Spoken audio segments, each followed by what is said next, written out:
हम हमारी बात कर रहे हैं ना, वो सर्विलांस में करता हूँ मेरे भाई। कहाँ लिखा हुआ है अलाउ नहीं है? बैंक में अलाउ नहीं है। मेरे को एक बता दो, रिजर्व बैंक की कोई गाइडलाइन भी यहाँ पर कैमरा अलाउ नहीं है। 100 नंबर पर डायल कर दो अपने वाले को। कोई दिक्कत नहीं है, बुला लो। आप यार पढ़े लिखे हो, कॉर्पोरेट सेक्टर में काम करने वाले लोग हो, मेरे को एक बता दो ना भैया, ये लो बस। देखो कैमरा अलाउ नहीं है, बाकी कुछ भी बात नहीं नहीं, मैं यही कह रहा हूँ, आप जो कह रहे हो वो मेरे को कहीं पर लिखा हुआ बता दो, कोई गाइडलाइन बता दो। सारी गाइडलाइन है, ऑफिशियली गाइडलाइन है, आपको नहीं बताया। बैंकिंग ऑफिशियली गाइडलाइन रिटर्न में होती है ना सर कहीं? बैंक में अलाउ नहीं है जी। नहीं नहीं, रिटर्न में अलाउ नहीं होती। रिटर्न में भी है, हम दिखाएंगे। हाँ बता दे, अलाउ नहीं है कैमरा। जहाँ पे भी है वहाँ पे बता दे मेरे को एक बार। नहीं नहीं, आप वो 100 नंबर डायल करो और बुलाओ, जिनको बुलाना है ना उनको बुलाओ पहले। कोई 11 साढ़े 11,000 रुपये जो पेमेंट हुई है इनकी गाड़ी रोक के। हम ये कह रहे हैं भी ये बंदा कौन है जिसने ये पेमेंट ली है, आपका बैंक का कोई इसके अंदर रोल है या नहीं? सिर्फ इतनी सी पूछताछ हमें करनी है, इसके अलावा हमें कोई पूछताछ नहीं करनी। महावीर जी नमस्कार, हरी बेनीवाल बोल रहा हूँ किसान जागृति मंच से। मैं ये कह रहा था सर, 2 साल पहले आपकी कंपनी के अंदर कोई फाइनेंस करता है सूरतगढ़ से, संदीप नाम का एम्प्लॉय था। कोई गाड़ी फाइनेंस हुई थी यहाँ पर, कोई गाड़ी फाइनेंस की थी 2 साल पहले सूरतगढ़ ब्रांच से। किस नाम से? मान सिंह नाम से, मान सिंह। ठीक है। आज अगर उस आदमी के साथ कोई बदसलूकी करता है तो वो जवाबदेह कौन सी ब्रांच वाले होंगे? आपके सूरतगढ़ ब्रांच वाले कोई जवाब नहीं दे सकते क्या उसको? सूरतगढ़ ने क्या इसमें इशू क्या है ये बताओ। इशू ये हुआ है, आपकी कंपनी की का नाम लेकर किसी ने 12,000 रुपए ऐंठे हैं इनके साथ और बदसलूकी की है। 12,000 हैं? किसने लिया है? रसीद दी है 12,000 की? इन्होंने ऑनलाइन किया है, कोई रसीद नहीं दिया, उन्होंने ऑनलाइन किया। आपके मैनेजर यहाँ पर मोती सिंह जी है, उनसे बात हुई है उनकी। अच्छा। जिन लोगों ने पैसे लिए हैं ना, हाँ। उन्होंने आपके यहाँ पर सूरतगढ़ ब्रांच के मोती सिंह से बात करके लिए हैं। क्यों ऐसा क्यों किया है? ऐसा तो अब आप पूछो ना मोती सिंह जी से। ये तो ये कह रहे हैं कि हमारी सूरतगढ़ ब्रांच का कोई लेना देना ही नहीं है, आप गंगानगर जाओ। कंपनी कंपनी के अकाउंट में किया है? किसके अकाउंट में पैसा किया है? वहां पर जिन लोगों ने बदसलूकी करवाई थी की थी, उन लोगों ने अपने अकाउंट में लिए हैं। क्यों दिया पैसा आपने उसको? यार साथ में लेडीज थी, उनको पकड़ के बंधक बना के बैठ गए। क्यों दिए? तो क्या करता बेचारा वो? ऐसे ही थोड़ी देते भाई, आप कोई भी तो होता है। आपके मैनेजर का उनके साथ क्या संबंध है? फिर वो बात क्यों कर रहा है आपके मैनेजर उनसे? तो आप बात करो उससे। मोतीलाल बैठा है क्या अभी वहाँ? कहाँ ब्रांच में हो अभी आप? है मैं ब्रांच में अभी गया था, वो कह रहे हैं ये फाइल ही गंगानगर की है। वो तो मुकर रहा है, सूरतगढ़ ब्रांच का नाम ही ये कह रहा है सूरतगढ़ ब्रांच से हुई नहीं, जबकि आपके संदीप नाम का। ये गाड़ी वही है क्या जो किसी गंगानगर वाले के नाम से थी, आपने खरीदी हुई आगे गाड़ी? वही वही वही।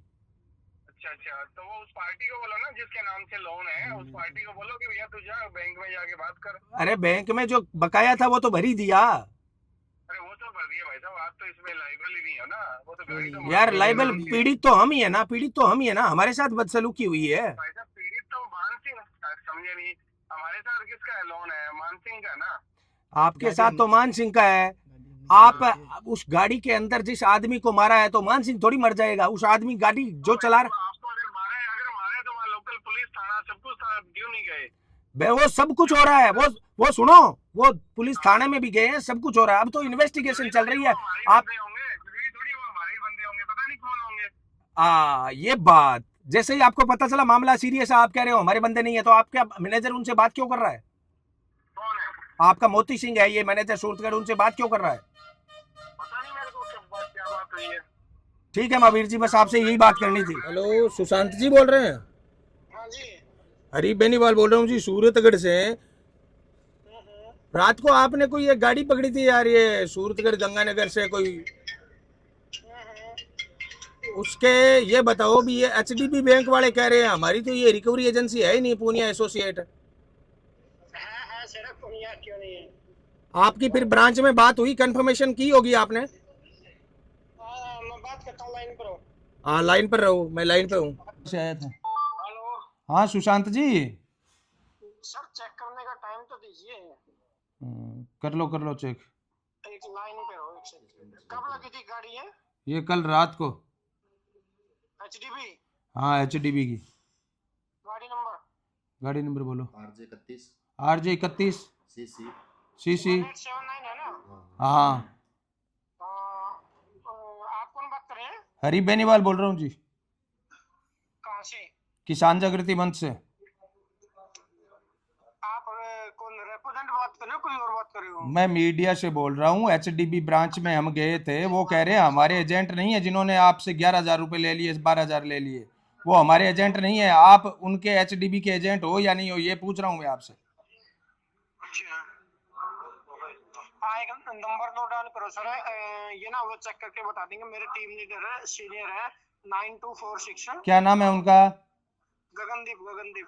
नहीं तो आपने गाड़ी पकड़ी, आपने क्यूआर कोड भेजा, आपने पेमेंट ली, अब वो चेक करके क्या बता देंगे? आपको पता नहीं है? सर आप उनसे बात तो कीजिए एक बार। नहीं नहीं, मैं आपको पूछ रहा हूँ, आपको पता नहीं था कि एचडीबी की फाइनेंस्ड गाड़ी है, आपको एचडीबी ने ऑथोराइज कर रखा होगा, तो इसमें दिक्कत कहाँ आ रही है? आप कह दो हाँ ऑथोराइज्ड है एचडीबी के हम। तो आप उनसे बात तो कीजिए, 9246 पे नंबर तो बता दो रहा हूँ। हाँ बताओ। 9246 9246 5101। एक मिनट, 9246 आगे 5 बार 01। 5 बार 01। इनका क्या नाम है? गगनदीप। ठीक है सर। 18 हेलो गगनदीप जी। हाँ जी सर बताइए। सर हरी बेनीवाल बोल रहा हूँ, किसान जागृति मंच सूरतगढ़ से। हाँ जी सर बताइए। आपके कोई सुशांत जी काम करते हैं क्या यहाँ पे? सुशांत जी? हाँ। हाँ जी बताइए। कल रात को कोई हमारे गंगानगर एचडीबी की गाड़ी फाइनेंस थी सूरतगढ़ की। अच्छा। ये जाम सर के पास में उन लोगों ने, सुशांत जी ने, इन्होंने पकड़ी थी। अच्छा जी। उन्होंने कोई क्यूआर कोड देकर 11,500 रुपये लिए थे इनसे। कोई रेपो, 11,000? हाँ कोई रेपो रेट होता है, क्या होता है वो आपका? आप एचडीबी से बात कर रहे हैं सर? हाँ एचडीबी से। हाँ जी हाँ जी। तो यहाँ पर मेरे को ये बताइए, इनको रसीद वगैरह आपने क्यों नहीं दी यार? 11,500 लेके बाहर की बाहर छोड़ देते हो। आपने गाड़ी बाड़े के अंदर ले गए थे क्या? बाड़े के अंदर तो गई होंगी ना गाड़ी, तो वो चेक करना नहीं पड़ेगा। नहीं गई, नहीं गई। वो टोल के ऊपर सारी इनके पास फुटेज है। ये कस्टमर यहाँ पर आए हुए हैं, उनके साथ बदसलूकी हुई है, महिलाओं के साथ बाहर निकाला है इन्होंने, किस्त जमा करवा दी, उसके बावजूद 11,500 रुपये किस चीज़ के लिए ऑनलाइन इन्होंने? रेपो चार्ज होता है सर गाड़ी का, गाड़ी पकड़ने का चार्ज लगता है। तो एचडीबी ने आपको ऑथोराइज किया है क्या ये चार्ज लेने के लिए? एग्रीमेंट है सर हमारा एचडीबी बैंक के साथ। और तो ये कार्रवाई करने से पहले एचडीबी के कोई कर्मचारी से आप बात करते हो क्या, ये ब्रांच से भी? ये सर एचडीबी का पोर्टल है, वहाँ पे गाड़ी कंफर्म होया है गाड़ी यार्ड के लिए। अच्छा। वहाँ आपका पे एचडीबी, हुआ है, आपका गाड़ी एचडीबी के यार्ड में लगती, इतने इन्होंने किस्त काट दी होंगी, तो हमने आपके कलेक्शन मैनेजर से बात करके बाहर की बाहर गाड़ी छुड़वाई है। तो ये 11,500 रुपये फिर बाहर की बाहर, इसके फिर आपके रेपो रेट है तो उसके रिसिप्ट दो ना इनको। वो तो रेपो चार्ज तो लगेगा ही सर। तो उसकी रसीद तो होती है सर, रेपो चार्ज कोई हो, रसीद तो होती है। आजकल तो कुरकुरे लेते हैं, उसकी भी रसीद होती है। क्या बात कर रहे हो आप?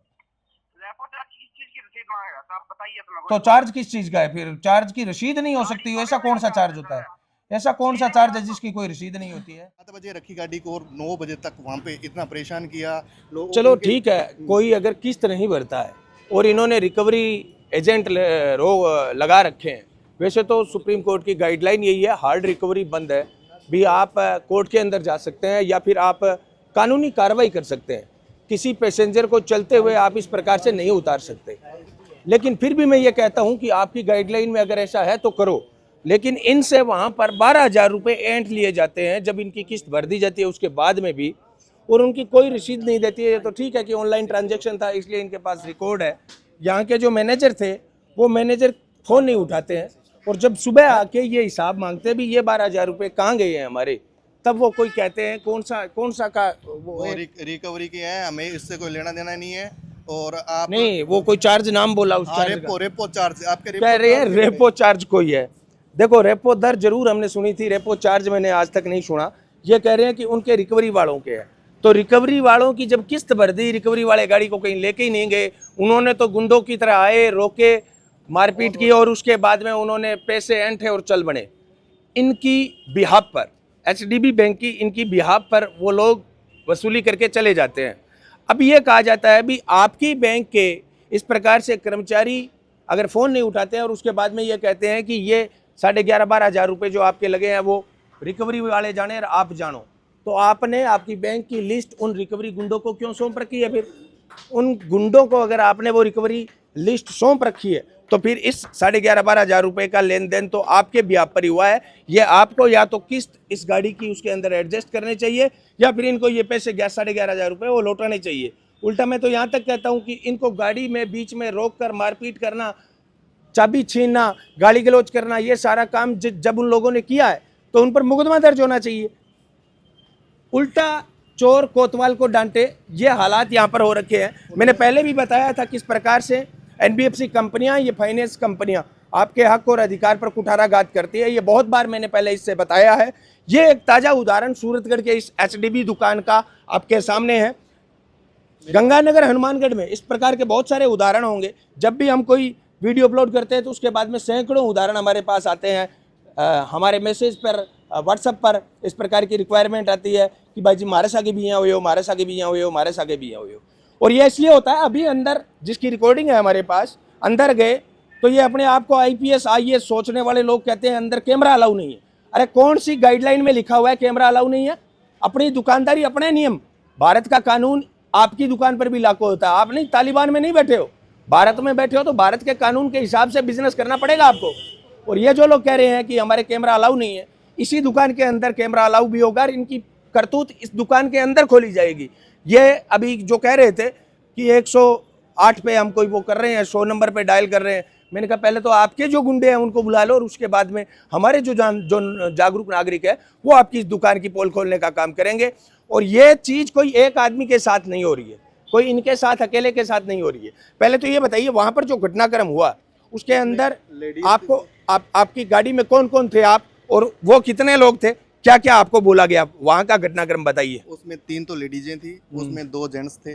और ये कोई शादी के लिए सूरतगढ़ से कोई अग्रवाल है कोई समाज से, वो शादी में जा रहे थे। वो जान करके वहाँ पे रोक लिया उन्होंने, और 3 लेडीजों को पैसेंजर थे उसमें, और 2 जेंट्स थे। उन तीनों को नीचे उतारा, उनके बैग उतार दिए गए।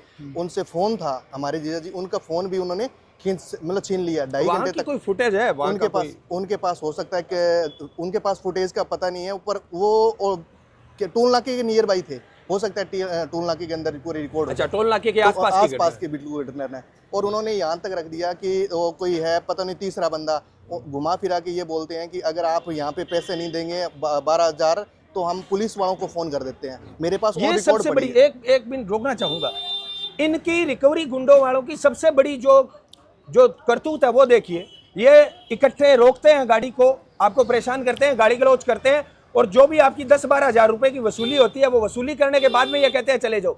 इसका मतलब तो यही हुआ कि आपको पैसे ऐंठने थे। इन बैंक वालों ने जो लिस्ट दे रखी है उन गुंडों को, वो किस बिहाफ पे दे रखी है? वो कोई रसीद नहीं काटते हैं, आपको किसी भी प्रकार की लिखित नहीं देते हैं, और जैसे ही 10-12 हज़ार रुपए ऐंठ लिए जाते हैं उसके बाद में कहते हैं अब जाओ, कोई दिक्कत नहीं है। पुलिस का भी वो दोष दिखाते हैं, जिस प्रकार से ये दिखा रहे थे ना भी कैमरा अलाउ नहीं है, हम 100 नंबर पे डायल कर रहे हैं। इनको मैंने कहा है भी आपके जो गुंडे हैं वो बुला लीजिए।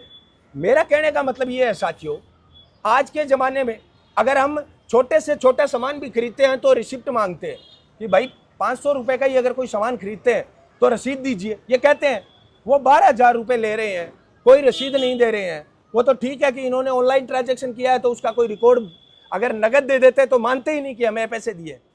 12,000 रुपये ले लिए, कोई रिटर्न में कोई कुछ नहीं है। बोलने के लिए एक है कि हमारे पास रेपो चार्ज है। अरे रेपो रेट तो मैंने सुना था रिजर्व बैंक का, रेपो चार्ज कौन सा होता है? यह सिर्फ और सिर्फ इन रिकवरी गुंडों की दादागिरी है। और ये कोई इस एक दुकान का, मैं ये नहीं कह रहा अभी इनकी सिर्फ एक की दादागिरी है, सभी फाइनेंस कंपनियों की, जितने भी निजी फाइनेंस कंपनियां हैं और जितनी भी ये एनबीएफसी कंपनियां, नॉन बैंकिंग फाइनेंशियल कॉर्पोरेशन, ये सारी अचानक से पिछले 5-7 सालों में आती है। 15 से 20 हज़ार एनबीएफसी कंपनियां खुलती है और ये काले धन को इस प्रकार से अंधाधुंध तरीके से सिर्फ आधार कार्ड पर आपको बांट दिए जाते हैं। बाद में जिनके व्हीकल लोन है उनके साथ इस प्रकार का सलूक किया जाता है। मैं कलेक्टर साहब से और यहाँ के प्रशासनिक अधिकारियों से एक ही बात कहना चाहूँगा, सूरतगढ़ में इस प्रकार की दुकानों के ताले लगाओ या इनको पाबंद करो कि आप भारत के कानून के अनुसार काम करोगे। ये कह रहे हैं ना आप यहाँ पर अलाउ नहीं है कैमरा, उनको मैं कहना चाहूँगा कि आप कहाँ पर बैठे हो? यूरोप में बैठे हो, तालिबान में बैठे हो, अफगानिस्तान में बैठे हो। भारत के अंदर अगर बैठे हो तो भारत के कानून के अनुसार आपको धंधा करना पड़ेगा। कहीं पर लिखित में ये देने को तैयार नहीं है कि कैमरा अलाउ नहीं है। कैमरा ठीक है, बैंक का जो लॉकर होता है वहां पर अलाउ नहीं होता है तो वहां पर नहीं करेंगे। और आंगे तो लोकर मन लाग्यो को नहीं कोई लोकर, ये तो सिर्फ लूट की दुकान है। कट्ठे भी बैठ जाएगा, आपका गुंडा छोड़ रखिए चोरा वहां पर, कट्ठे भी थारी एक की किस्त ऊपर नीचे होगी, रुपया कोस्ट लेगा, किस्त भी भरवा लेगा, ऊपर चार्ज भी ले लेगा। जी हाँ, थार साहब किस्त भराई थे? बिल्कुल किस्त हैंड टू हैंड मैंने भर दी थी, किस्त भी भर दी, और 12,000 रुपए आपसे 11,500 रुपए लिए, उसके कोई लिखित में आपको नहीं दिया। देखो भाई साहब, उसमें क्या था ये कौन है? 12,000 जो इससे संबंधित है क्या कोई? 12,000 जो पैसे लिए थे ना, उसमें भी उन्होंने ये बोला कि अगर आप 12,000 नहीं दोगे तो मैं आपके ऊपर FIR दर्ज करवाऊंगा और उसके बाद तुम्हारे नोटिस करूंगा और बाड़े में अंदर डाल दूंगा, और कम अगर आपको बार का बार ही सलटाना है, बार का बार सलटाना है, तो मैं 12,000 रुपए आप मेरे को जमा करा दो और आपको अभी छोड़ देते हैं। अच्छा, हाँ, ये मेरे पास रिकॉर्डिंग पड़ी है वो कहता। और उन्होंने बोला कि अगर, मैंने बोला भाई साहब मैं गरीब आदमी हूँ, कोई अगर कोई थोड़ा बहुत ऊपर नीचे हो, तो उन्होंने बोला 200-250 रुपए ऊपर नीचे कर लो, क्योंकि मैं कोई यार ये कौन सा तरीका हो गया। मैं सर भाई वहाँ पे पैसे उन्होंने उन्होंने ये भी बोल दिया कि अगर आपके पास में केस पैसे पड़े हैं, ये मेरे पास, उन्होंने उन बंदों जो मेरा जज है उनको बोला केस पड़े हैं तो आप 10,000 दे दो, वरना मैं पूरे के पूरे 12,000 लेने हैं। और इनको ये पता नहीं भाई वहाँ पे लेडीज है, कौन पैसे देंगे। ये तो शुक्र था कि उनके पास में पैसे ऑनलाइन नहीं थे, केस पड़े नहीं थे। अगर केस पड़े होते तो वहाँ पे वो केस ले लेते। मेरे पास फोन में थे तो मैंने एंट्री मार दी वो, और ये अपने पास प्रूफ मिल गया। अब ये बोल रहे हैं कि अगर आप गाड़ी छुड़वाना चाहते हो तो मैं 11,500 पैसे। गाड़ी कहाँ है आपकी? गाड़ी वहाँ पे है, गाड़ी बीकानेर में, बीकानेर से वापस अच्छा, गाड़ी पकड़ भी ली पकड़ ली उन्होंने, बाद में छोड़ी है वो भी। इन ये बोले कि अब छोड़ दी क्या गाड़ी? छोड़ दिया, पर कहना उनका था पैसे देने के बाद में भी वो बोल रहे हैं कि ब्रांच मैनेजर को बोल लो तब छोड़ेंगे। ये ब्रांच मैनेजर, मैंने बड़ी रिक्वेस्ट कर ली, कम से कम मैंने 2 घंटे फोन पे फोन किए, मेरे पास डिटेल पड़ी है, कम से 50 फोन किए हैं, उसके पास मैसेज डाला है, मैं भाई साहब मेरे इमरजेंसी, आप एक बार फोन उठा लो। इस बंदे ने एक बार फोन उठाया ब्रांच मैनेजर ने, उसके बाद में फोन बंद कर दिया, बंदा ने उठाना ही। और मेरे इनके जो एरिया मैनेजर है, क्लस्टर मैनेजर, उनको मैंने सारों को फ़ोन किया, और यहाँ पे भवानी जी है बीकानेर में, उनको भी मैंने बात करने की कोशिश करी। इन बंदों ने, ब्रांच मैनेजर के, हो सकता है इसके साथ मिली भगती है। होता है जब भी कोई गाड़ी पकड़ी जाती है ना, तो ये रिकवरी गुंडे जो होते हैं, ये इनको फोन करते हैं भी इस प्रकार से कोई मछली झांसे में आई है, हमने पकड़ा है, हम इनसे ये लूटमार करेंगे, आप फोन मत उठाना। नहीं तो ऐसा हो सकता है क्या कि आप 100 फोन कर रहे हो, 50 फोन कर रहे हो और कोई फोन ना उठाए, ऐसा हो सकता है? ये इनको पहले फोन कर दिया जाता है कि इस प्रकार से हम इनको लूटने वाले हैं, आप हमारा फोन मत उठाना। इनको पहले अवगत करवा दिया जाता है, तभी ये फोन नहीं उठाते हैं।